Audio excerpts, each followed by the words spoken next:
action should be taken against each other or the other party.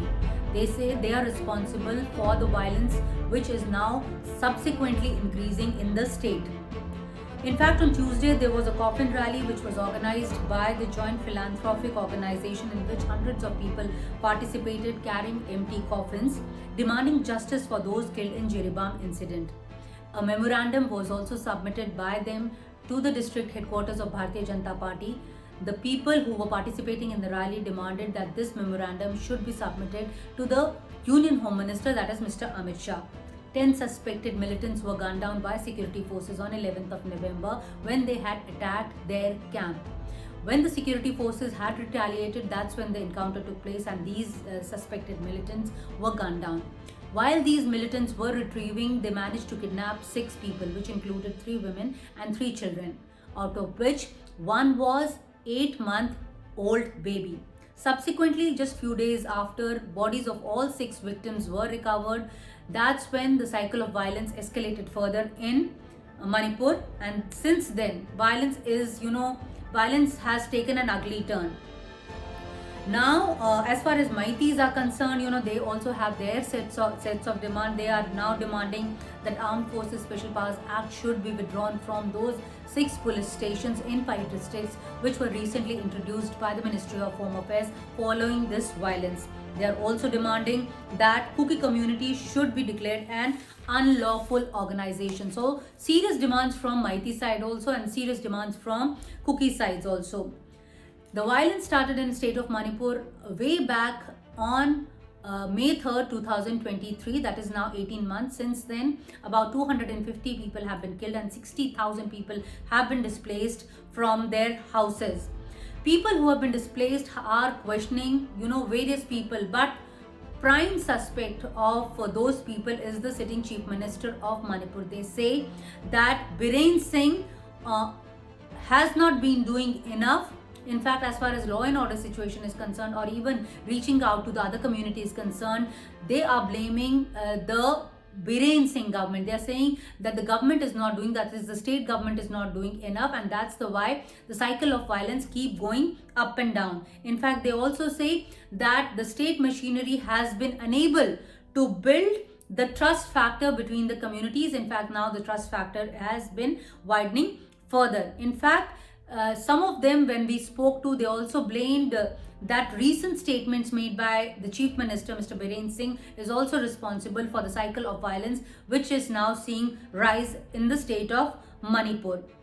It's been 18 months, as we discussed, that violence started in state of Manipur and it has not stopped and it has been going on. So who is responsible for the state on boil? When you speak to security forces, they give you their version. They say that the weapons which went missing when attacks on police station in May 2023 had taken place, weapons, about 6,000 sophisticated weapons had gone missing, out of which only 2,300 have been recovered. 4,700 are still missing, and those weapons have landed in the hands of militia belonging to both the sets of people, that is Maitis and also Kukis. In fact, they say the buffer zones which have been created by center to keep both the communities apart cannot stay there forever. In fact, both the communities, whether it's Kuki community or whether it's Maiti community, both of them have their own armed militia, and their armed militia is responsible for such cases of violence which keep erupting, such cases of extortion which we keep hearing. So it depends on whom you are speaking. They give you their side of story. The security forces also blame the suspension of Operations Pact, which lapsed on 22nd of February 2024. They say that the pact was not renewed. In fact, both center and state failed to get both the parties on table and to sign the pact. The Tri-Party Pact was signed way back in 2008 between United People Front and Kuki National Organization, an umbrella organization which has 24 insurgent groups under them. The pact was signed, but now the pact has lapsed, and people who were, in fact, these armed surrendered militants who were staying in those camps are also roaming freely. So some claim those people are also responsible for the levels of violence which keeps going up and down in the state of Manipur. When we speak to the state authorities, they say the counting of weapons is still going on, the counting of camps is still going on, and due to technical reasons, this pact has not been renewed. In fact, the terms of reference of suspensions of operations pact still has not been finalized by the stakeholders, and it's been 8 months. So the security forces also blame that the lapse and the divide between state and center is also responsible for the rise of violence as far as state of Manipur is concerned.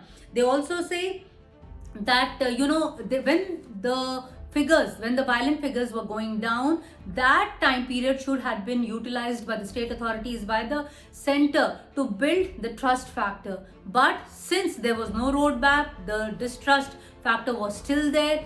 That's the reason why the bridge was not bridged, and that's the reason why now we are again seeing the level of violence again going up in the state of Manipur. They say that both the communities need to be brought together, and that's the only way forward. In fact, when we saw recently when the talks between the representatives of Ministry of Home Affairs and Kukis and Meiteis had taken place, the representatives from Ministry of Home Affairs had spoken separately to the Kuki members and separately to the Meitei members. So there was no meeting in which both the parties had participated. That's the reason why the distrust factor between both the communities is responsible as far as the violence level in the state going up is also concerned. Meanwhile, the NPP, the Konark Sangma party, has withdrawn from the state government. They say that they can think about rejoining the state BJP when the leadership is changed. In fact, they also say that not enough is being done. So this clearly indicates that one of the allies, the Bharatiya Janata Party allies, has also shown the distrust they have as far as Mr. Biren Singh is concerned. Meanwhile, the nearby states have increased the vigil on borders because they say that anti-social elements can pilfer to their states, and that's the reason why they have increased the vigil along their borders. But as far as center is concerned, there was a meeting on Sunday also and on Monday also. Both the meetings were chaired by the Union Home Minister, in which the Union Home Minister spoke to all the stakeholders. In fact, on Monday, he reviewed the entire security dynamics as far as the state of Manipur is concerned. He also reviewed deployments, because we keep hearing from set of people that Central Armed Police Forces should be withdrawn from Manipur, Assam Rifles should be withdrawn from Manipur, the security advisor to the state should be withdrawn from the Manipur, the Director General of Police, Mr. Rajiv Singh, should be withdrawn from the Manipur, or even to the fact the governor of Manipur should also be withdrawn. So we keep hearing such voices going up on the streets of Manipur. So the Home Minister reviewed all those aspects, and he also reviewed all the deployments, because the number of deployments are steadily rising as far as the state of Manipur is also concerned. He also asked both the state and the Central Armed Police Forces which are deployed in Manipur that as far as civilian casualty is concerned, the numbers should not rise. In fact, they should be kept under check, and the lives of the civilians is a big priority as far as center is concerned. So these were the directions given by the Union Home Minister, and strict steps were taken as far as MHA is concerned. 3 cases of which, one is the Jiribam incident, and following 2 violent cases.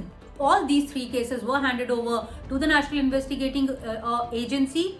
Also, more forces were sent there. About 5,000 more security personnel have been sent there. The Director General of CRPF is already there. He is also reviewing the situation there. So as far as security is concerned, adequate number of boots are there on the ground. But Manipur is, still, not peaceful.